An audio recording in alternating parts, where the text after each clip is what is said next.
नमस्कार। जैसा कि आप लोग जानते हैं, आज हम लोग आपने कंटेंट में पढ़ लिया होगा कि आज हम लोग क्या पढ़ेंगे। आज हम पढ़ेंगे बैंकों के बारे में पढ़ेंगे। इकोनॉमी का ये सेशन है। इसमें हम पढ़ेंगे आरबीआई क्या है, बैंक में पैसे कितना सुरक्षित है, और बैंकों के आरबीआई ने बैंकों के लिए क्या नियम बनाए हैं, इसके बारे में पढ़ेंगे।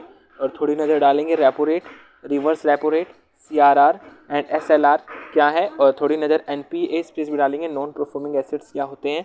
और जो ये अभी हाल सरकार ने बैंक मर्जर का एक वो लाया है कि ये बैंक मर्जर क्या है, इसको भी, इस पर भी नज़र रखेंगे, और बैंक मर्जर के फ़ायदे भी देखेंगे इसमें क्या है। तो आइए शुरू करते हैं।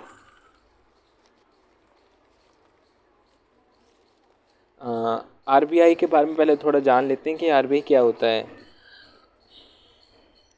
रिजर्व बैंक का मूल काम मौद्रिक स्थिरता बनाए रखना होता है, मुद्रा और प्रणाली को संचालित करना। अर्थात जो रिजर्व बैंक होता है उसका काम होता है मौद्रिक स्थिरता बनाए रखना। कि जो आपने भी सुना होगा कि इंडियन रुपीज़ जो है डॉलर के मुकाबले काफ़ी नीचे चला गया है। तो उसका काम, ये आरबीआई का काम होता है कि मौद्रिक जो होता है, हमारा जो मुद्रा होती है उसको स्थिर बनाए रखना, ताकि उसके रेट ज़्यादा ऊपर भी ना चले जाएं और ज़्यादा नीचे भी नहीं चले जाएं। इसलिए आरबीआई इसमें काफ़ी हस्तक्षेप करके मुद्रा को कोशिश करती है कि लिमिट में रहे, उसका ज़्यादा पैसा ऊपर भी ना चला जाए, नीचे में चले जाए।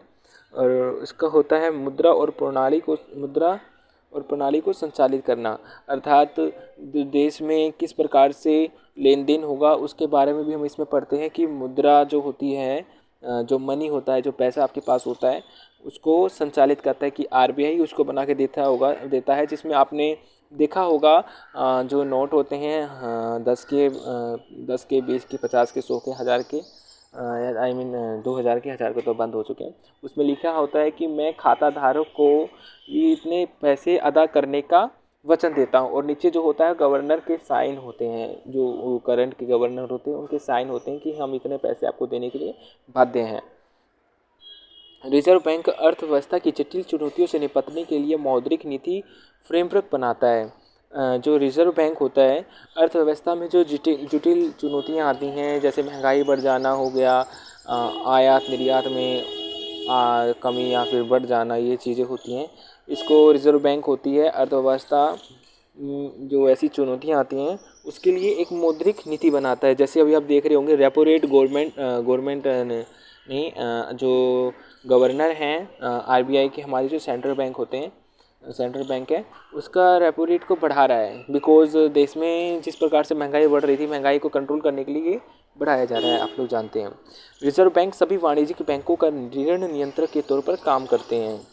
जो रिजर्व बैंक होता है वो जितने भी बैंक होते हैं, जैसे नॉर्मल बैंक होते हैं, पंजाब नेशनल बैंक, एसबीआई हो गया, एचडीएफसी, आईसीआईसी बैंक होते हैं, इनके जो एक कर्ज देते हैं लोगों को, उस पर नियंत्रण रखते हैं कि कोई बैंक ज़्यादा कर्ज ना दे दे, जिससे मार्केट में ज़्यादा मनी फ्लो ना हो जाए और महंगाई बढ़ ना जाए अचानक से, या महंगाई अचानक से नीचे ना गिर जाए, मार्केट स्लो डाउन में ना चला जाए। इसलिए आरबीआई नियंत्रक के रूप में काम करते हैं। बैंकों को भी नियम लगाते हैं कि इतना आपको लोन देना है, इतना आप लोन दे सकते हैं, या फिर इतना पैसा आपको सरकार के पास जमा रखना है, और ये इतना पैसा आपके पास आपको अपने पास लिक्विड रूप में रखना है, ताकि आप जनता को, जो ग्राहक है, कंज्यूमर, उनको दे सके। आप लोग जैसे जानते हैं कि बैंकों का काम होता है कि हम जो पैसे बैंक में जमा करते हैं वही पैसे बैंक अपने पास तो रखेगी नहीं, क्योंकि उसको हमारे पास इंटरेस्ट भी देना है। तो बैंक ट्राई करता है कि वो पैसों को दे देते हैं, जिसको पैसों की ज़रूरत है उसको एज अ लोन बैंक दे देती है, और उनसे लोन पे इंटरेस्ट लेती है, और उसी इंटरेस्ट से कुछ हिस्सा अपना वो प्रॉफिट में रखती है। एंड सेकंड जो होता है वो अपने जो कंज्यूमर होता है उसको एज अ ब्याज के रूप में देती है, जो हमारे खातों में भी आते हैं, आप लोग जानते हैं वेरी बेहतर तरीके से। आरबीआई के अनुसार बैंकिंग क्षेत्र स्थिर, सुदृढ़ और रेसिलिएंट बना हुआ है। जो आरबीआई अभी कह रही है, जो अभी करंट में चल रहा है, उनके अनुसार बैंकिंग जो क्षेत्र है वो सुदृढ़ और स्थिर बना हुआ है। अर्थात जो बैंकिंग क्षेत्र है वो सही से चल रहा है और काम कर पा रहा है, और वो सही तरीके से अपना कार्य कर रहा है और स्थिर है, उसको मतलब गिरने की बैंक को डूबने की भी कोई ज़्यादा संभावना दिखाई नहीं देती है बिकॉज ऑफ आरबीआई के हस्तक्षेप के लिए। स्थापना, जो राज्य रिजर्व बैंक है, भारतीय रिजर्व बैंक, इसकी स्थापना भारतीय रिजर्व बैंक अधिनियम 1934 के अनुसार 1 अप्रैल 1935 को हुई थी। और जो आरबीआई ने एक नियम बना रखा है कि बैंकों को अपने पास सीआरआर और एसएलआर रखना पड़ता है। अभी हम इसके बारे में आगे पढ़ेंगे क्या होता है।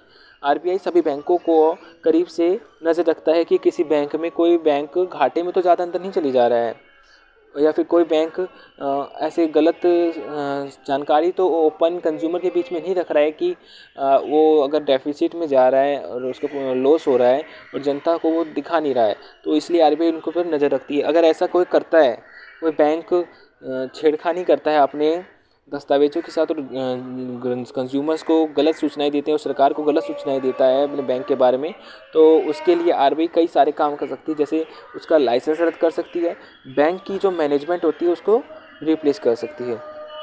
तो अब जैसे जान सकें, आरबीआई का काम होता है रेगुलेट करना बैंक को, ताकि वो सक्षम रूप से और स्थिर रूप से कार्य कर सके। बैंक के लिए कुछ आरबीआई ने नियम बना रखे हैं, जैसे आप लोग जानते हैं सीआरआर अपने पास रखें हमेशा, ताकि लोगों को एज अ जो कंज्यूमर आए और उनको बैंक में पैसे जो उन्होंने जमा करे हैं वो सही टाइम पे मिल सके। और जैसा कि आप लोग जानते हैं बैंक एक उसके पास चलती एक अपने नियम के अनुसार चलती है, जो काल्पनिक नियम होता है कि जो कंज्यूमर है, बैंक के जो ग्राहक हैं, वो इकट्ठे जो पैसे जो लोग जमा कर रहे हैं वो एक साथ सब लेने के लिए नहीं आएंगे। एसएलआर गवर्नमेंट सिक्योरिटी में रखें। जो सीआरआर होता है वो तो बैंक को अपने पास रखना होता है कि इतना कैश उनको रखना होता है कि जो वो अपने कंज्यूमर को जो पैसे निकालने के लिए आए उनको दे सके, जिन्होंने पैसे जमा करे थे उनको। एसएलआर जो होता है उसको गवर्नमेंट के पास सिक्योरिटी में रखना होता है कि बाई चांस अगर फ्यूचर में पैसों की कमी हो तो गवर्नमेंट उनको दे सकती है। अगर बैंक में पैसों के कमी आता है तो वो दूसरे बैंकों से लोन ले सकते हैं। अगर बैंक में इमरजेंसी में पैसों की कमी आ जाए तो बैंक किसी और बैंक से जाके भी लोन ले सकता है और अपने कंज्यूमर्स को दे सकते हैं।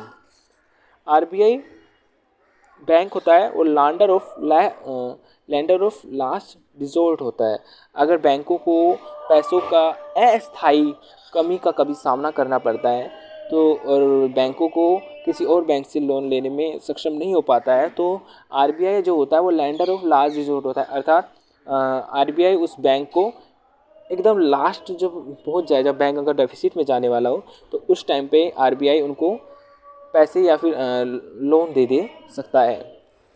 अब हम जान लेते हैं ये रेपो रेट और रिवर्स रेपो रेट क्या है, जिसके बारे में हम पढ़ रहे थे।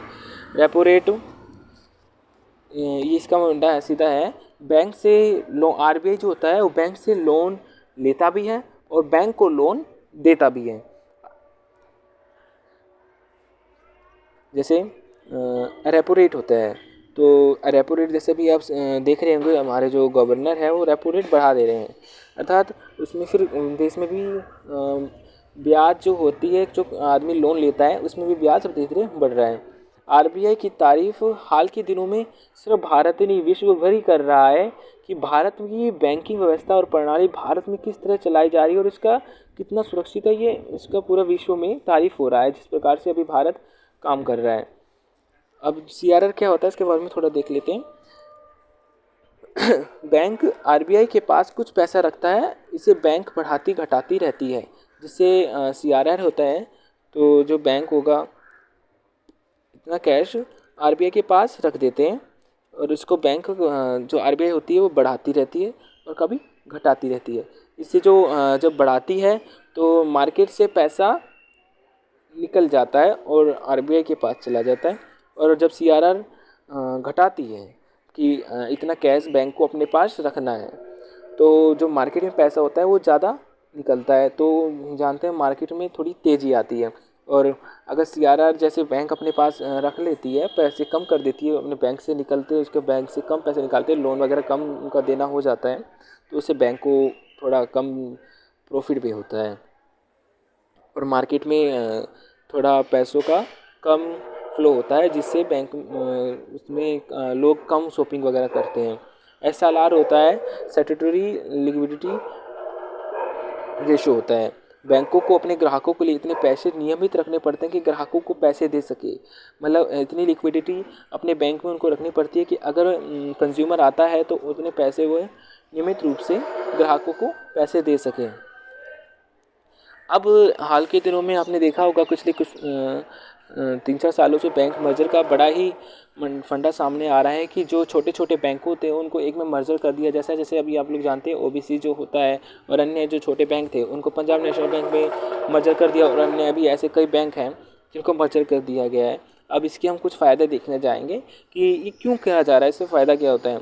जैसे कहा जाता है अगर जो छोटे छोटे बैंक होते हैं तो वो मिल के हो जाते हैं, और एक मिलके 2 नहीं होता, एक और एक मिलके 11 हो जाता है। तो बैंक से फिर बड़ा बैंक होता है तो उसका बड़ा कैपिटल भी हो जाता है कि ज़्यादा पैसे भी बैंक के पास आ जाते हैं।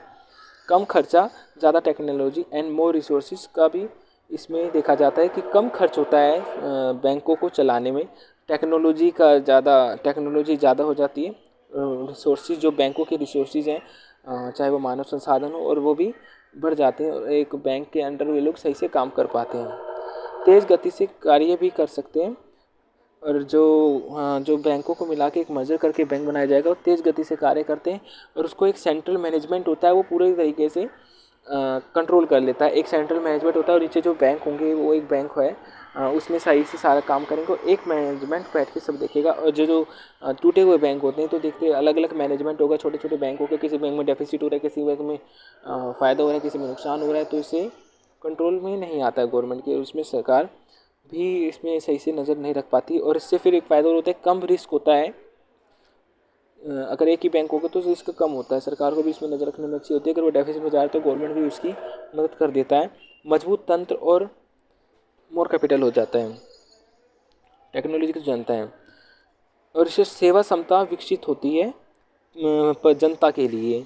इससे जो बैंकों की जो सेवा क्षमता है उसका भी विकास होता है पब्लिक के लिए। इससे बेहतर रेट पर कंज्यूमर को सेवा दे पाते हैं बैंक, जैसे कम ब्याज पर लोन देना जिसको चाहिए हो कंपनी वगैरह को, पूंजीपतियों को, या फिर जो खाता धारक हैं उनको सही से देना, ब्याज देना उनके खाते पे जो सेविंग अकाउंट है उस पर। NPAs डील करने का भी बेहतर तरीका इसको माना गया है। जो नॉन परफॉर्मिंग एसेट्स हैं उसमें भी में अच्छा बेहतर तरीके से काम करता है। अब नॉन परफॉर्मिंग एसेट्स के बारे में थोड़ा सा मैं आपको बता दूं। जो नॉन परफॉर्मिंग एसेट्स होते हैं, जो बैंक पूंजीपतियों को लोन देता है तो उसको कभी भी नहीं कहा जा सकता कि वो जितना लोन दे रहा है उसका 100% उसको वापस मिल जाएगा। तो NPAs वो होता है जैसे बैंक ने लोन दिया किसी पूंजीपति या किसी कंपनी को, अगर वो पैसे नहीं लौटा पाता है और एक सीमित समय के भीतर वो पैसे नहीं दे पा रहा है सरकार बैंक को, तो फिर नॉन परफॉर्मिंग एसेट में आ जाएगा एक समय अवधि के अंदर। फिर उसको ऐसा माना जाएगा कि वो अब पैसे देने में सक्षम नहीं है और उसको नॉन परफॉर्मिंग एसेट्स में डाल दिया जाएगा। और इसको जो बैंक मर्जर होता है उसका शॉर्ट टर्म में तो थोड़ा कंज्यूमर्स को नुकसान या फिर परेशानी हो सकती है, नुकसान नहीं कहेंगे, परेशानी हो सकती है। जो बैंक की कॉपी वगैरह बढ़ेंगी, शाखाएं बदलेंगी, लोकल वगैरह बदलता है उसमें निकलेंगे, लेकिन इसका लॉन्ग टर्म में काफ़ी प्रॉफिट होता है कंज्यूमर्स को भी, पूंजीपति जिसको लोन लेना है उसको भी, और सरकार को भी। और सबसे बड़ी बात, इससे किसी राष्ट्र को भी काफ़ी फ़ायदा देखने को मिल जाता है। और इसकी आप समरी कह सकते हैं कि RBI की बेहतर नीतियों के कारण बैंकों में हम ये कह सकते हैं कि जो जनता के, कंज्यूमर के पैसे बैंकों में रखे जा रहे हैं, और जिस तरीके से RBI बड़ी ही सख्ताई के साथ बैंकों पर नियंत्रण रखती है और जनता के कंप्लेंट्स को, ग्रीवेंस को सही से सुनती है, तो लोगों के और जनता जो कंज्यूमर है बैंक के, उनके पैसे सुरक्षित रहते हैं बैंकों के अंदर। और सरकार भी इसमें काफ़ी हस्तक्षेप करती है RBI के माध्यम से। RBI की बेहतर नीति उसके है, इससे कंटिन्यूअस सुपरविज़न होता है और कंज्यूमर ग्रीवेंस जो RBI डायरेक्टली होता है, मतलब जनता जो कंज्यूमर जो ग्राहक है उसकी शिकायतें सीधे डायरेक्टली जो कंज्यूमर है वो RBI reserve bank of India, जो भारतीय रिजर्व बैंक है, उसमें कर सकता है कि मेरे को इस परेशानी का इस बैंक में सामना करना पड़ रहा है। और जो आरबीआई होती है, जो रेगुलेटर है पूरे बैंकों की, जो भारत के आरबीआई को जानते हैं बैंकों का बैंक भी कहा जाता है, तो उसमें भी काफ़ी फ़ायदा होता है। आरबीआई उसके ऊपर अगर बैंकों की उसमें कुछ कमी होती है तो उसके ऊपर सख्ताई से कदम भी उठाती है, चाहे उसमें कंज्यूमर को रियायत देना हो और उनको उनकी शिकायत का निपटारा करना हो, या फिर अगर कुछ ज़्यादा ही गड़बड़ घोटाला मिलता है तो आरबीआई उस पर उस कंप्लेंट को आगे बढ़ा सकती है और आरबीआई उस पर अच्छे से कदम उठाती है और बैंकों के ऊपर जुर्माना भी लगा सकती है। धन्यवाद। प्लीज़ वीडियो को लाइक और सब्सक्राइब कर जाइएगा। थैंक